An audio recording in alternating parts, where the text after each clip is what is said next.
हाँ तो हेलो प्यारे साथियों, स्वागत है आपको अपना यूट्यूब चैनल एचएस सॉल्यूशन में। चलिए आज हम इस वीडियो में बात करने वाले हैं क्लास 10th संस्कृत चैप्टर 1 मंगलम पाठ।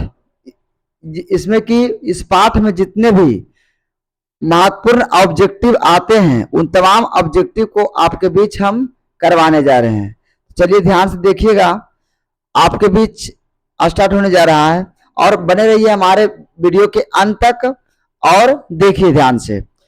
पहला क्वेश्चन आपके बीच आता है कि मंगलम पाठ में कुल कितने मंत्र हैं। हाँ जी हाँ, मंगलम पाठ में कुल कितने मंत्र हैं? तो मंगलम पाठ में कुल कितने मंत्र हैं? तो मंगलम पाठ में कुल 5 मंत्र हैं। कितने मंत्र हैं? 5। फिर नेक्स्ट क्वेश्चन आता है कि मंगलम पाठ के मंत्र कितने उपनिषद से लिए गए हैं? तो मंगलम पाठ के मंत्र कितने उपनिषदों से लिए गए हैं? तो 4 उपनिषद से लिए गए। कितने उपनिषद से लिए गए हैं? तो 4 उपनिषद से लिए गए। ठीक है। फिर नेक्स्ट क्वेश्चन आपके बीच आता है कि मंगलम पाठ में मंत्र किस रूप में है? मंगलम पाठ में मंत्र किस रूप में है? तो मंगलम पाठ में जो मंत्र है वो पदात्मक रूप में है। किस रूप में है? पदात्मक रूप में। फिर नेक्स्ट क्वेश्चन आपके बीच आता है कि उपनिषद के रचनाकार कौन है? उपनिषद के रचनाकार कौन है? तो वेद व्यास। कौन है भाई? वेद व्यास। ठीक है। फिर नेक्स्ट क्वेश्चन आपके बीच आता है कि उपनिषद किसका अंतिम भाग है? उपनिषद किसका अंतिम भाग है? तो उपनिषद जो है वैदिक साहित्य का अंतिम भाग है। वैदिक साहित्य का क्या है? अंतिम भाग है। फिर नेक्स्ट क्वेश्चन आपके बीच आता है कि उपनिषद किसका सिद्धांत प्रकट करता है? तो उपनिषद जो है दर्शन का सिद्धांत प्रकट करता है। फिर ठीक है। फिर नेक्स्ट क्वेश्चन आपके बीच है कि ईशावास्य उपनिषद में किस के विषय में कहा गया है? ईशावास्य उपनिषद में किसके विषय में कहा गया है? तो आत्मा के विषय में कहा गया। किसके विषय में कहा गया है? आत्मा के। फिर नेक्स्ट क्वेश्चन आता है कि श्वेताश्वर उपनिषद में किसके बारे में कहा गया? श्वेताश्वर उपनिषद में किसके बारे में कहा गया है? तो परमात्मा के बारे में कहा गया। किसके बारे में कहा गया है? परमात्मा के बारे में। फिर नेक्स्ट क्वेश्चन आपके बीच आता है कि कठोपनिषद में किसके बारे में कहा गया? कठोपनिषद में देखिए कहा गया है तो मोक्ष के बारे में। किसके बारे में कहा गया है? मोक्ष के बारे में। ठीक है ना। उसके बाद नेक्स्ट क्वेश्चन आपके बीच आता है कि सूक्ष्म से सूक्ष्म क्या है? सूक्ष्म से सूक्ष्म क्या है? तो सूक्ष्म आपका आत्मा है। सूक्ष्म से सूक्ष्म आपका क्या है? आत्मा है। फिर मंगलम पाठ के रचनाकार कौन है? तो मंगलम पाठ के रचनाकार जो है आपका वेद व्यास है। कौन है? वेद व्यास। फिर अगला क्वेश्चन आता है आपके बीच, किसे बस में नहीं किया जा सकता है? देखिए बस में जो है आपको आत्मा को बस में नहीं किया जा सकता है। आत्मा एक ऐसा चीज है जो कि कभी बस में नहीं किया जा सकता है। फिर उसके बाद नेक्स्ट क्वेश्चन है कि विद्वान शौक से रहित होकर किसे देखता है? विद्वान जो है शौक से रहित होकर परमात्मा को देखता है। किसको देखता है? परमात्मा को। ठीक है। फिर नेक्स्ट क्वेश्चन आपके बीच आता है कि साहित्य से किसका रास्ता प्रस्त होता है? तो साहित्य आपका जो है देवलोक का रास्ता प्रस्त होता है। किसका होता है? देवलोक का रास्ता प्रस्त होता है। फिर नेक्स्ट क्वेश्चन आता है कि यह संपूर्ण संसार किसके द्वारा अनुशासित है? तो यह जो पूरा संपूर्ण संसार है ये परमात्मा के द्वारा शासित है। किसके द्वारा शासित है? तो परमात्मा के द्वारा अनुशासित है। ठीक है। फिर नेक्स्ट क्वेश्चन आता है 16 नंबर कि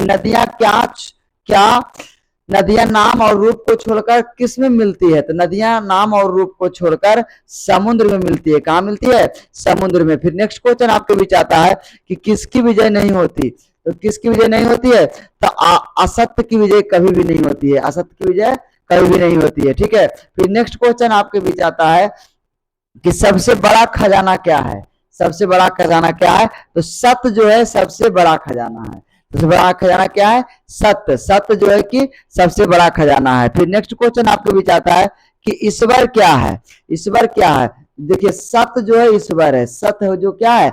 ईश्वर है। फिर ठीक है। अगला क्वेश्चन आता है कि किसके प्रभाव से विद्वान शौक रहित होते हैं? किसके प्रभाव से विद्वान शौक रहित होते हैं? तो ये आपका उत्तर हो जाएगा इंद्रियों से।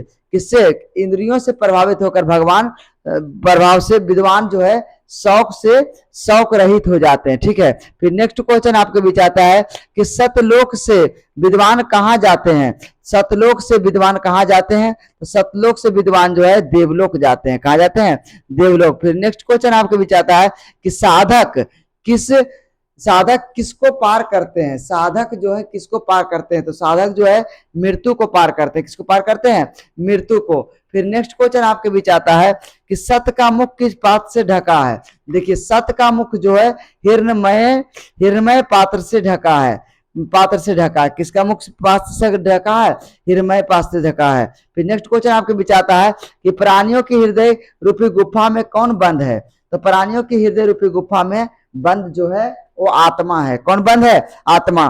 ध्यान से बने रहिएगा हमारे वीडियो में एंड तक, आपको देखिए बहुत ही महत्वपूर्ण क्वेश्चन आपको करवाया जा रहा है। ठीक है ना। फिर नेक्स्ट क्वेश्चन आपके बीच है कि नदियां कहाँ जाकर मिलती है, तो नदियां जो है समुद्र में जाकर मिलती है। कहाँ जाके मिलती है, समुद्र में जाकर के मिलती है। फिर नेक्स्ट क्वेश्चन आपके बीच है कि किसका मुख सोने के पात्र से ढका है, तो देखिए सत्य का मुख जो है सोने के पात्र से ढका है। किसका मुख से ढका है, सत्य का। देखिए इस बार आपको 100% आपको जो है कि जितने भी ऑब्जेक्टिव हम बताने जा रहे हैं वो 100 क्वेश्चन में से आपका जो है 80 क्वेश्चन आपको जरूर हूबहू यही क्वेश्चन आने वाला है। ठीक है, बाकी जो है क्वेश्चंस कुछ बुक से ही होंगे, बीच से होते हैं, लेकिन हाँ इन्हीं में से तमाम क्वेश्चनों में से मिलता जुलता रहेगा। फिर नेक्स्ट क्वेश्चन आपके बीच है कि विद्वान अपना नाम छोड़कर किसमें मिल जाते हैं। विद्वान अपना नाम छोड़कर परमात्मा में मिल जाते हैं। किसमें मिल जाते हैं, परमात्मा में मिल जाते हैं। किसमें मिलते हैं, परमात्मा में मिल जाते हैं। ठीक है ना। उसके बाद नेक्स्ट क्वेश्चन आपके बीच आता है कि सत्यमेव जयते, सत्यमेव जयते किस उपनिषद का मूल मंत्र है, तो ये जो है मुंडकोपनिषद का मूल मंत्र है। सत्यमेव जयते मुंडकोपनिषद का मूल मंत्र है। फिर किसकी गुफा में आत्मा निहित है, तो किसकी गुफा में आत्मा निहित है, तो जीवों के शरीर रूपी गुफा में आत्मा क्या है, निहित है। जीवों की शरीर रूपी गुफा में आत्मा निहित है। फिर अगला क्वेश्चन आपके बीच है कि मंगलम पाठ का प्रथम मंत्र किस उपनिषद से लिया गया है। मंगलम पाठ का प्रथम मंत्र किस उपनिषद से लिया गया है, तो देखिए ईशावास्य उपनिषद से लिया गया। किस उपनिषद से लिया गया है, ईशावास्य उपनिषद से लिया गया है। फिर अगला क्वेश्चन आता है आपके बीच वेद रूपी शास्त्र क्या है, तो वेद रूपी शास्त्र जो है नित्य है। क्या है, नित्य। फिर नेक्स्ट क्वेश्चन आपके बीच आता है कि उपनिषद की संख्या कितनी है, तो उपनिषद की संख्या देखिए 108 है। कितना है, 108 है। फिर उसके बाद आता है आपके बीच कि सत्य धर्म की प्राप्ति के लिए किसे हटा दें, तो सत्य धर्म की प्राप्ति के लिए स्वर्णमय पात्र को हटा दें। किसको हटा दें, स्वर्णमय पात्र को हटा दें। फिर नेक्स्ट क्वेश्चन आपके बीच आता है कि वेदा हेमंत पुरुषम महानतम विद्यते अपि नय, ये जो मंत्र है किस उपनिषद से लिया गया है। ये जो मंत्र है आपको किस उपनिषद से लिया गया है, ध्यान दीजिएगा। ये जो मंत्र है आपका ये लिया गया है श्वेताश्वेतरो उपनिषद से लिया गया। किस लिए, श्वेताश्वेतरो उपनिषद से लिया गया है। फिर उसके बाद अगला क्वेश्चन आपके बीच आता है कि अनोरनियान महतो महियान महतो महिमान आत्मा महिमात्माना मंत्र किस उपनिषद से लिया गया है, तो ये जो मंत्र है आपका कठोर उपनिषद से लिया गया है। ठीक है। फिर नेक्स्ट क्वेश्चन आपके बीच आता है कि ईशावास्य उपनिषद में किसके विषय में कहा गया है, ये जो आपका कहा गया है सत्य के विषय में कहा गया है। किसके विषय में कहा गया है, सत्य के विषय में कहा गया है। फिर उसके बाद आता है